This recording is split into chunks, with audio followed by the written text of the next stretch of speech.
আসসালামু আলাইকুম। অনেক মানুষ আছে দেখা গেছে আপনার সরকারি চাকরি করে। তো সরকারি চাকরি করার ক্ষেত্রে দেখা গেছে আপনার এই যে বিভিন্ন ফাইল জমা দিলে মনে করেন ঘুষ দিতে হয়। বিভিন্ন জায়গায় কিন্তু আপনার ঘুষ চলে অহরহ। এই যে অহরহর যে ঘুষটা চলে, এই ঘুষটা জানি না চলে।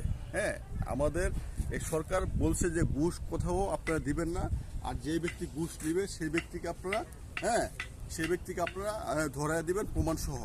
তো অতএব আমরা কোথাও এই যে বিভিন্ন জায়গাতে আপনার ফাইল দিলে বা বিভিন্ন ব্যবসা বাণিজ্যতে আপনার দেখা গেছে আপনার আগে বাড়তে গেলে ঘুষ দিতে হয় অনেক জায়গায়, বা আগে দেখছেন অনেকে পুলিশের চাকরিতে গেলে আপনার 10,000 5,000 ঘুষ, বা বিভিন্ন জায়গাতে আপনার ঘুষ দিতে হয়, বা সেনাবাহিনীর চাকরিতে ঘুষ। এরকম কোনো ঘুষ জানি না লাগে, এরকমভাবে আমরা সবাই নিজেদের থেকে আমরা সঠিক সিদ্ধান্ত নিয়ে আমরা সবসময় মনে করি ঘুষের বাহিরে থাকবো। আমরা কোথাও ঘুষ দেবো না, যে কোনো চাকরিতে আমরা যেখানে যাব। তো ভালো থাকবেন সবাই, আল্লাহ হাফিজ।